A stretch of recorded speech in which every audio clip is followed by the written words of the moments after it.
Alors, je voudrais juste dire tout le grand plaisir que j'éprouve pour être ici et échanger, je veux dire, parce que je devais normalement me retrouver même derrière dans le public parce que tellement de sommités intellectuelles sont ici en train de nous regarder qui, à mon avis, pourront même nous faire des leçons d'agrégation dans leur domaine. Je voudrais aussi profiter de l'occasion pour remercier les initiateurs de ces réflexions, notamment Pape, que je salue et que j'encourage dans cette démarche. Je voudrais aussi remercier tous les participants, les experts conférenciers, moi-même le mot expert même, donc ne me séduit pas trop. Bon, je voudrais juste remercier donc tout un chacun pour dire que nous sommes à la croisée des chemins, comme on l'a si bien dit tout à l'heure, mais juste pour dire que aussi donc c'est par humilité et que la tâche elle est redoutable, elle est aussi autant dangereuse dans la mesure où je commence en premier, mais elle est exaltante aussi. Cela dit, je pense que à force des choses, on nous mêle à des activités. Adama est là. Je pense que cela fait 2 ans ou quelque chose comme ça. On avait participé ensemble à des activités comme ça à Gorée Institute. Sur le modèle démocratique sénégalais, un peu, et la stabilité, même dans la sous-région. Donc ce sont des questions qui reviennent souvent. Cela suppose que aussi nous avons des problématiques, et au-delà même des problématiques républicaines que nous partageons avec nos voisins, ou bien même dans un espace bien précis. D'où la question de l'intégration qui me semble être assez importante dans le contexte où nous nous trouvons. J'ai 10 minutes. Je pense que je vais essayer d'aller très vite par rapport à donc, ce qui doit être dit, quoique tout mériterait d'être dit. Je pense que donc Maître est là, Pape, il y a d'autres qui sont là, qui voilà. Et je suis venu donc pour avoir juste une perception, l'œil du constitutionnaliste par rapport à notre histoire. Alors, à chaque fois que l'on parle du patriotisme, moi je suis et je regarde parce que je sais que le patriotisme n'est pas le nationalisme n'est pas l'identité constitutionnelle n'est pas l'identité nationale, vice versa. Alors.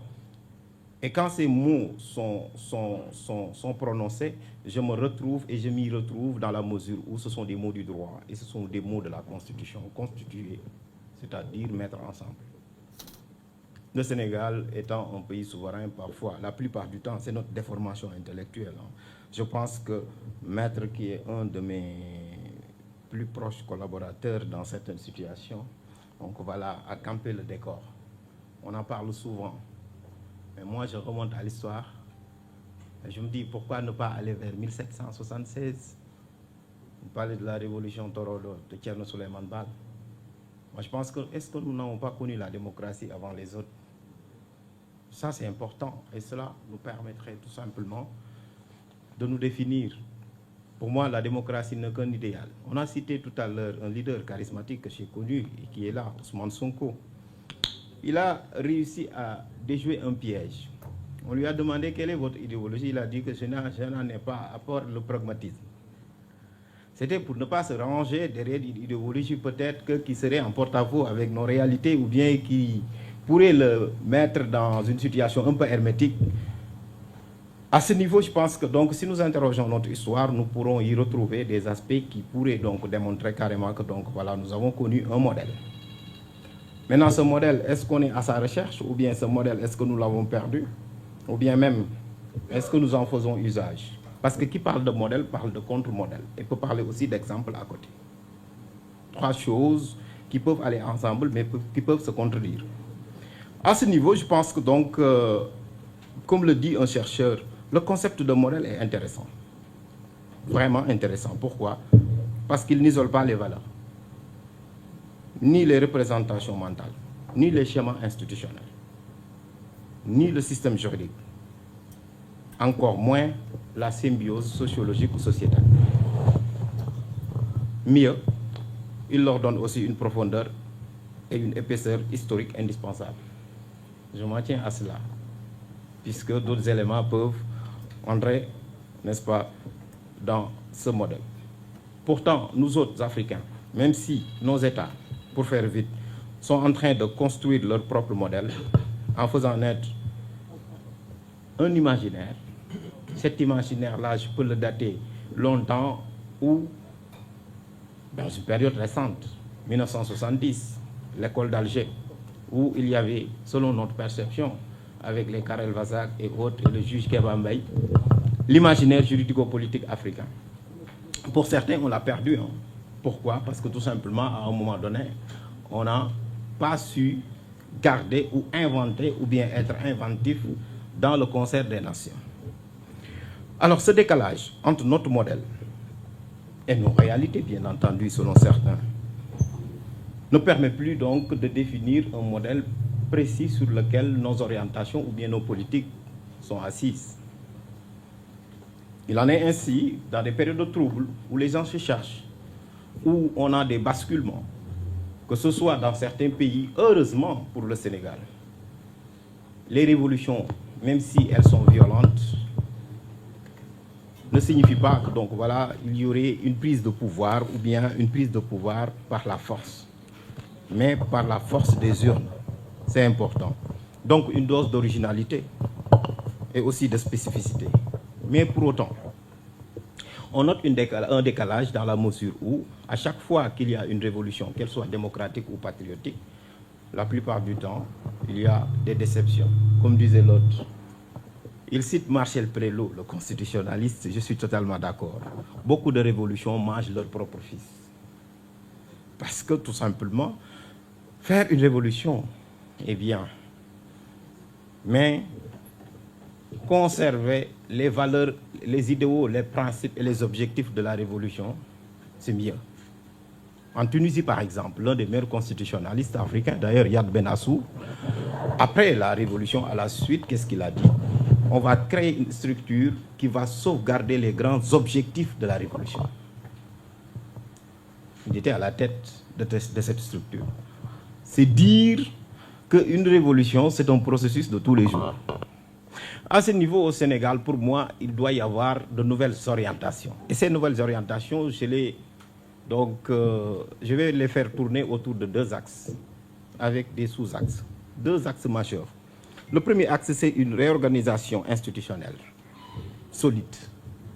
Il nous le faut. Le second, c'est beaucoup plus important d'ailleurs, mais c'est de cause à effet.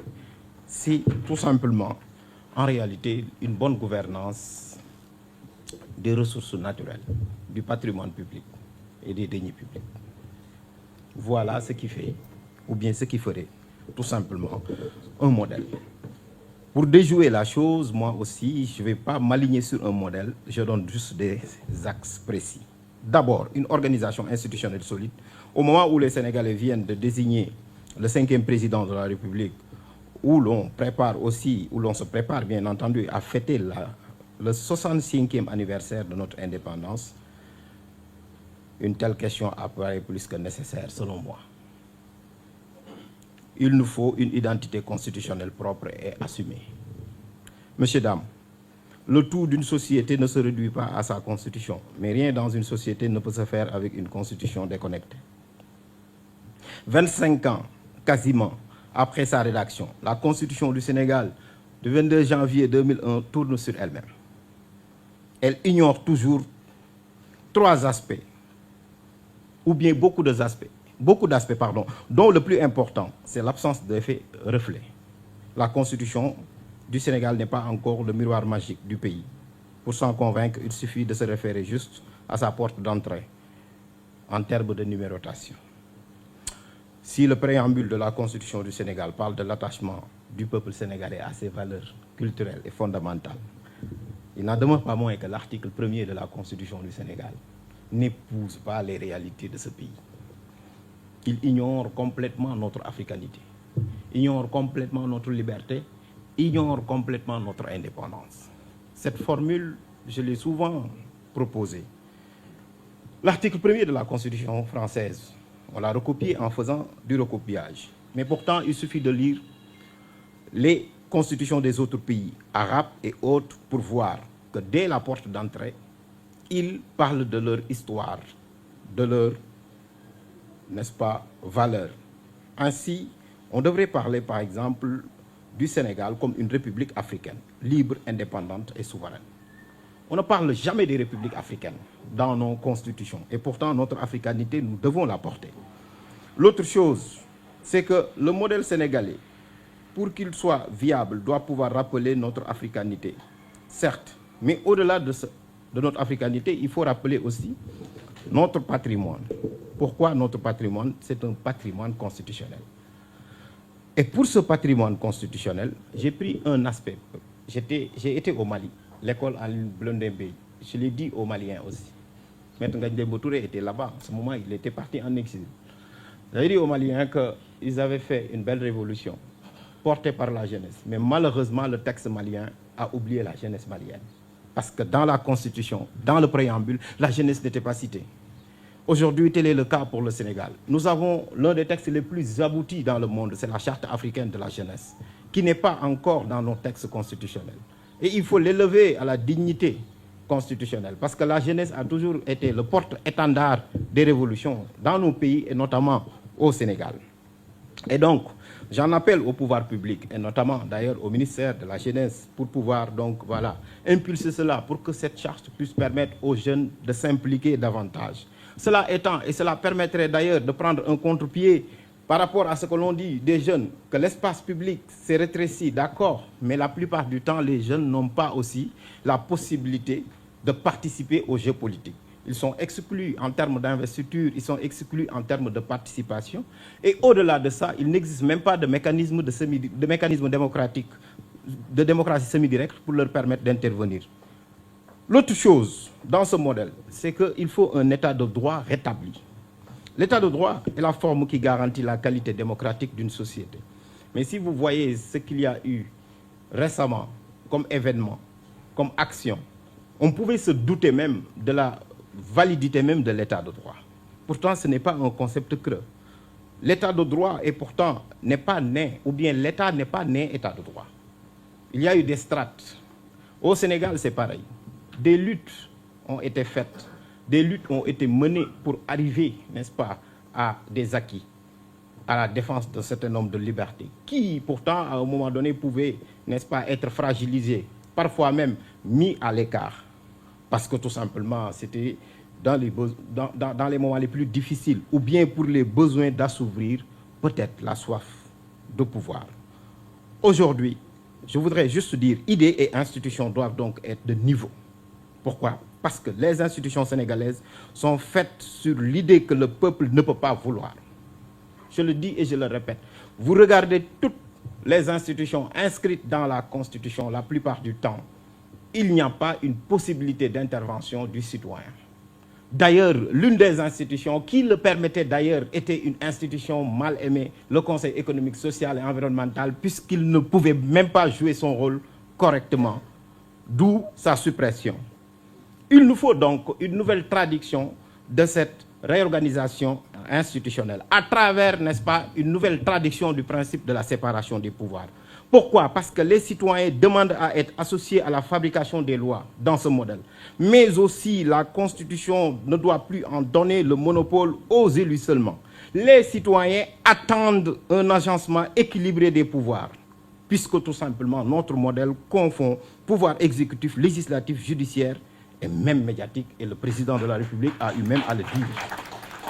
Il faut aussi dire que les citoyens réclament des espaces publics de délibération pour en finir avec, n'est-ce pas, le passé.